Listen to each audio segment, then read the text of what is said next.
Well, this is the place. We're here to find Greater Lord Rukkhadevata, right? But the one standing over there is... Is that me? She looks exactly like me. Are you Greater Lord Rukkhadevata? Yes, that's me. Are you surprised by my appearance? Irminsul and the surrounding lands have been reproduced here as they were years ago. But this is just a realm of consciousness. We are manifestations of the same nature. Hence why we would appear exactly the same. We're of the same nature. Why? Because you are me, and I am you. You are me in the new samsara. The new samsara? As Greater Lord Rukkhadevata, I'm the avatar of Irminsul, and you are the purest branch snapped from Irminsul. Imagine it this way. Even if a tree dies, its branches will eventually take root and grow, continuing the tree's life in another form. I'm merely the remaining consciousness of Greater Lord Rukkhadevata. The real me has presumably died a long time ago.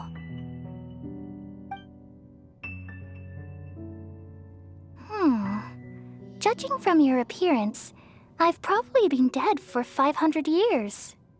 But you're finally here. My new self in the samsara. If this is true, then am I going to be a great archon like you someday? Though we share the same nature, our fates are bound to be different. All things have their own fate. When a branch grows into a mature tree, it won't be the same as the original tree. That's why fate is the ultimate knowledge, isn't it? That's a great insight. Yes, very good. It's also precisely why you won't become like me. Really? But perhaps you may become an even greater archon than I. I already see a determination in you that I didn't possess in my time, and the future that it leads you to will be yours alone. Along with the blessings from your past experiences. Don't worry, the growth of wisdom is like that of a plant. You only need to wait quietly for the flower to bloom. Come to think of it, the sages never had the faintest inkling of the meaning of wisdom. Thank you. Nothing makes me happier than discovering that the archon I always admired was in fact myself in another fate. It's so nice to speak with you, Greater Lord Rukkhadevata. I've always wanted to meet you. The feeling is mutual. From the moment I snapped the branch off Irminsul and created you, I've also looked forward to talking with you. Could you tell me why you wanted to create me? And what exactly happened when you died? Ah, I see. You're here seeking answers, right? Everything that day, even the sky itself, changed into a color like this. At that time, the seven were all summoned to the nation of Conria. Except for me. I had a more important task to attend to. I had to protect Irminsul. The disaster occurred together with the pollution of forbidden knowledge. At that very moment, with my consciousness connected to Irminsul, I sensed something was wrong. The pain started to torment my mind. By the time I reached Irminsul, it was already displaying signs of corruption. Had I not repelled the pollution of forbidden knowledge with King Deshret thousands of years ago, I might have felt even more hopeless and lost. So what exactly is forbidden knowledge? It's a kind of knowledge that doesn't belong to this world, and a form of truth that can't be understood. It came from the very bottom of the abyss. Even I could never understand it. The world is constantly rejecting it, leading to all kinds of bad phenomena. If we allow forbidden knowledge to pollute Irminsul, I'm afraid the entirety of Teyvat could fall apart. So, there's knowledge that even the God of Wisdom can't understand? At that time, I knew I couldn't repel the forbidden knowledge with my strength alone, which is why I created a device that compiled human wisdom and named it the Akasha. It's truly the world's most amazing invention. Thank you. For a long time, I thought dreams were the fruit of human wisdom. Though it was selfish to do so, I borrowed people's dreams using the Akasha. Then I compiled their wisdom and all of my own power. Well, did it work? Thanks to the wisdom of the people of Sumeru, almost all the forbidden knowledge was cleared from Irminsul. But things didn't go as smoothly as I thought. I had a terrible headache, which gave me an uneasy feeling. And then I remembered that my consciousness was also connected with Irminsul. It brought me knowledge and wisdom, but vile corruption as well.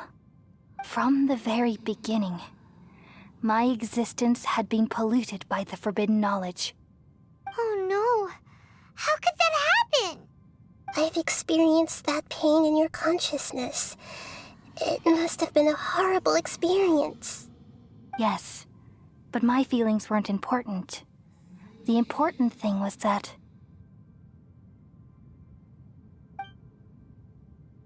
even if I died, my existence and everything related to me would continue to exist in Irminsul as memories and knowledge, meaning that the forbidden knowledge couldn't ever be permanently eradicated.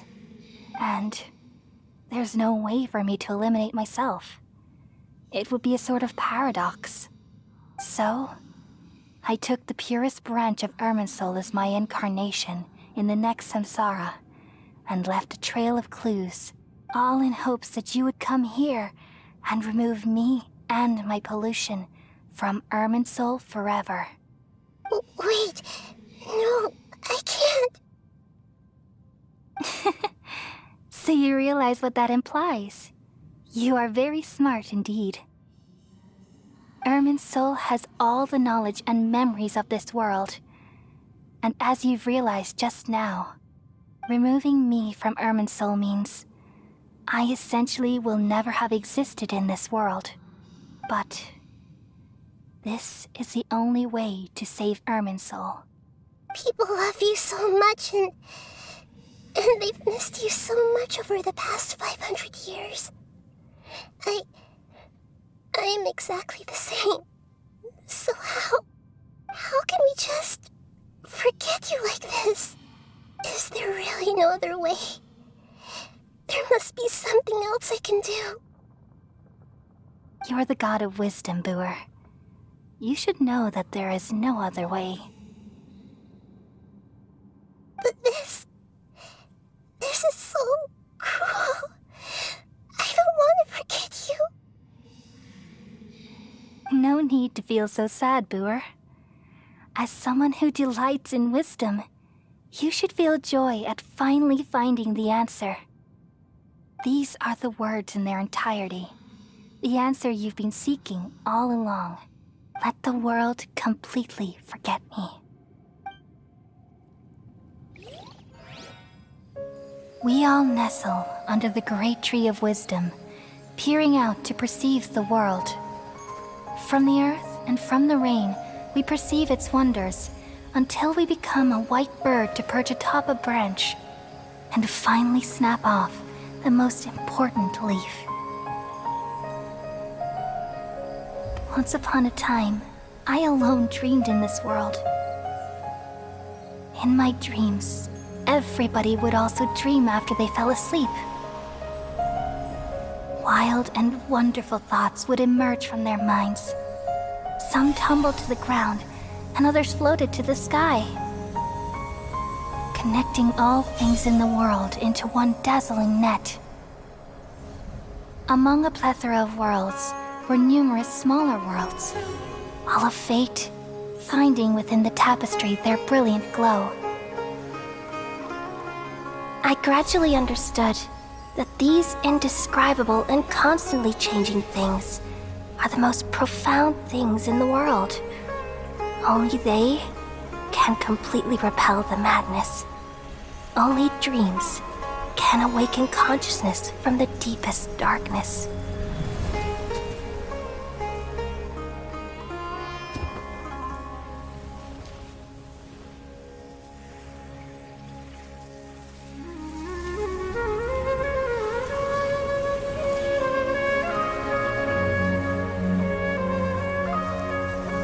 I'm the one who posed this question, yet also the one who sought a solution. Saving the world with the dreams of the people used to be my answer. And now, you've also found your own answer, and I shall return all the dreams to the people.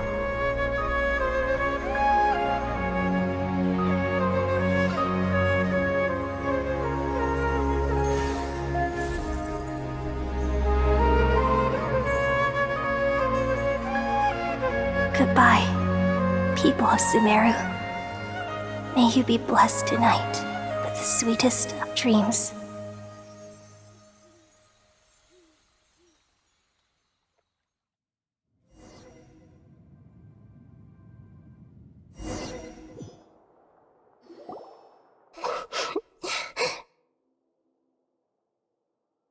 I'm alright. I'm just a little confused. We've just saved the world, right? So why am I crying? I don't know where this feeling inside of me is coming from, but I feel very sad. Just now, we used the power of two gnosis to successfully connect with the Ermin soul consciousness from 500 years ago. Then, we removed the remaining pollution from Merman soul. Yeah, what's wrong? Weren't you there just now?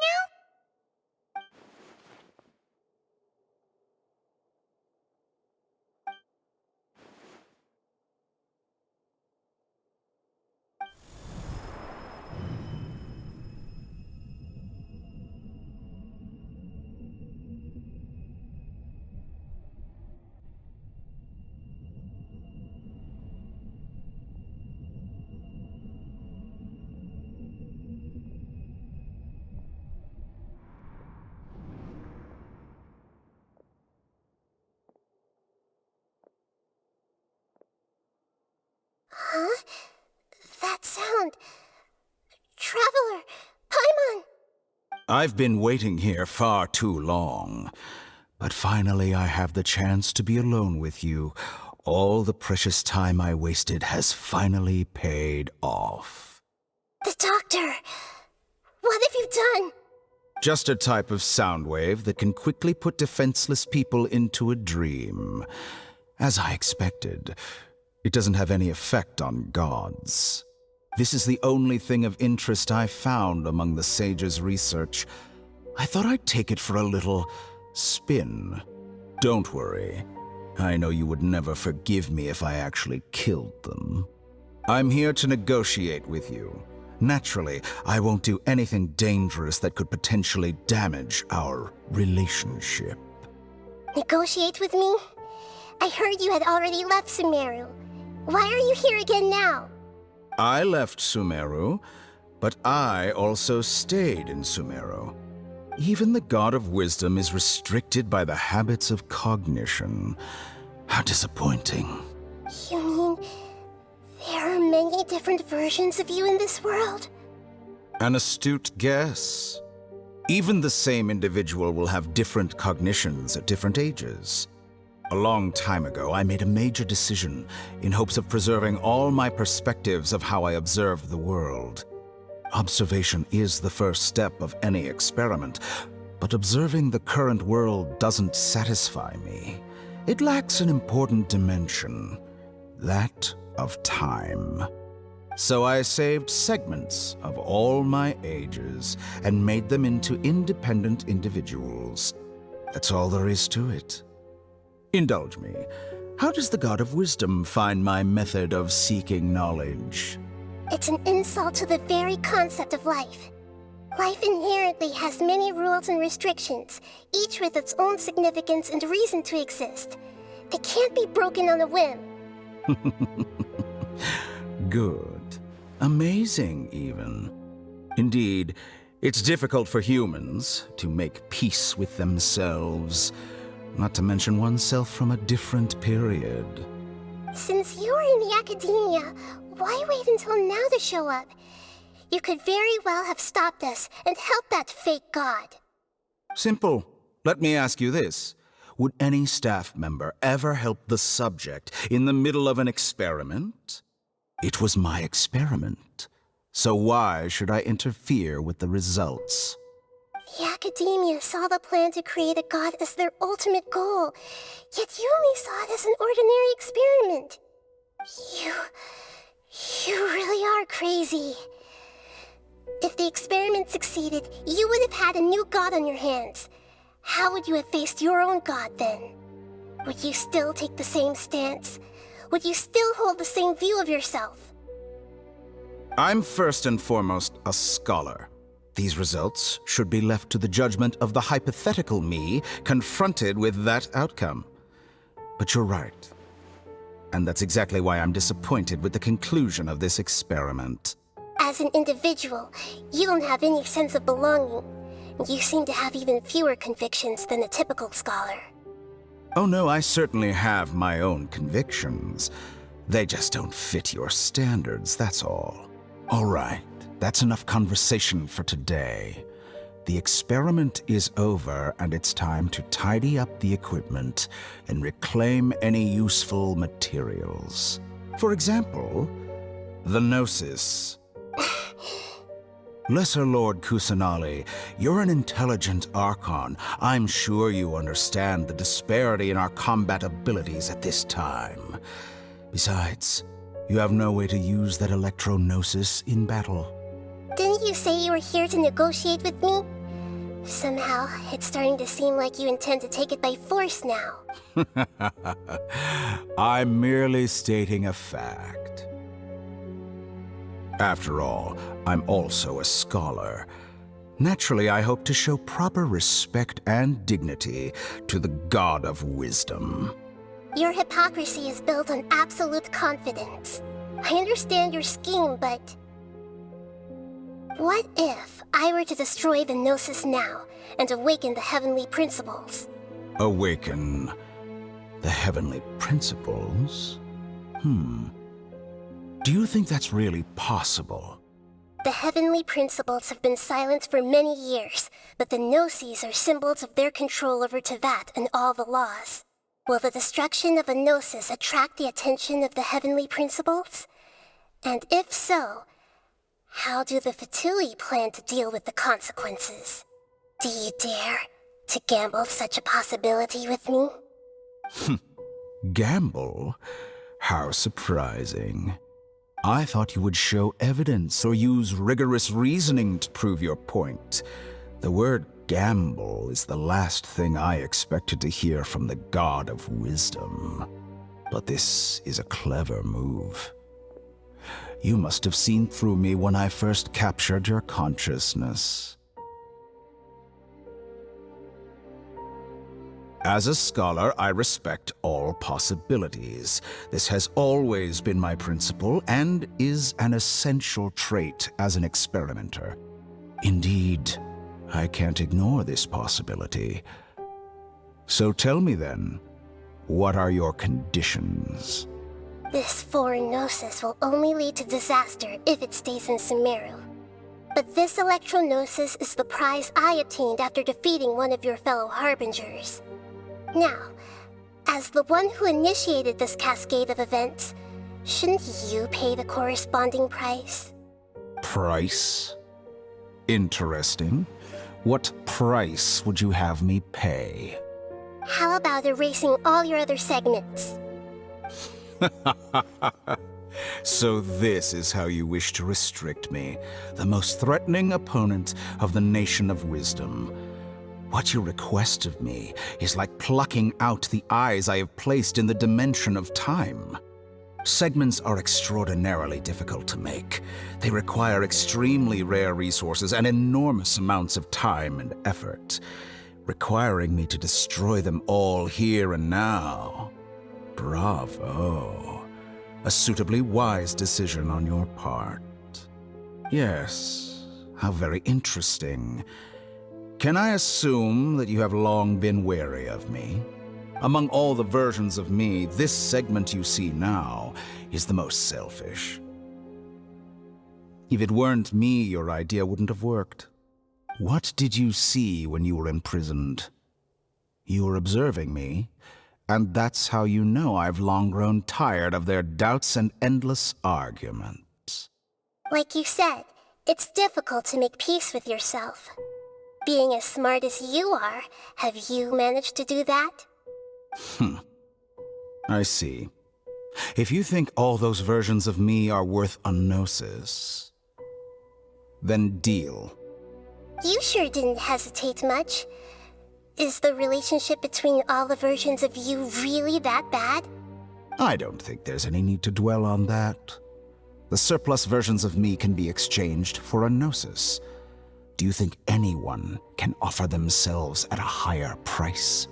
Besides, with my abilities, it's only a matter of time until I find better perspectives. Perhaps it's best to say, you're just temporarily ahead. But what I'd like to know is, how can you be sure that I've really erased them? I can see your remaining honesty.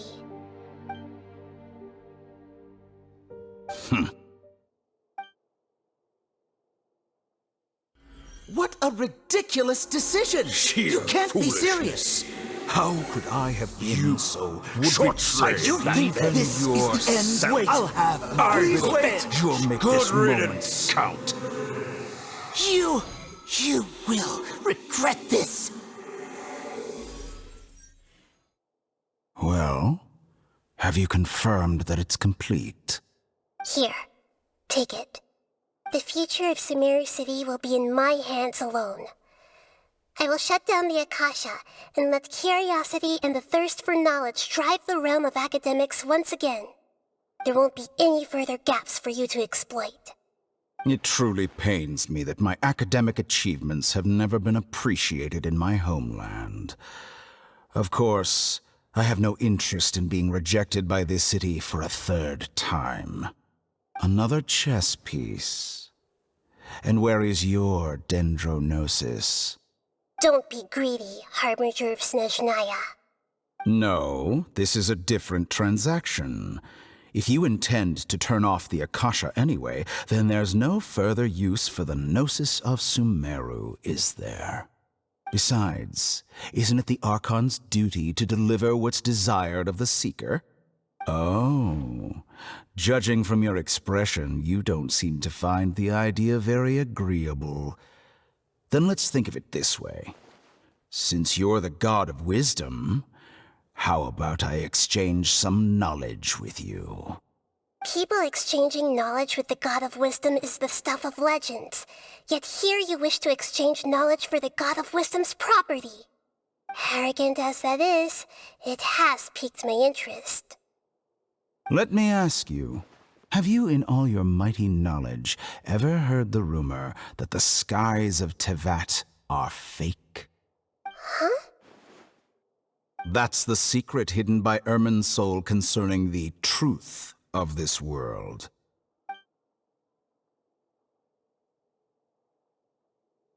Once I finish telling you about this, it will be time for me to say goodbye. With negotiations, we've all gotten what we wanted. I'm very glad I got to meet you like this. Your arrogance may know no bounds, and convictions may mean nothing to you. But I'll still listen to what you have to say.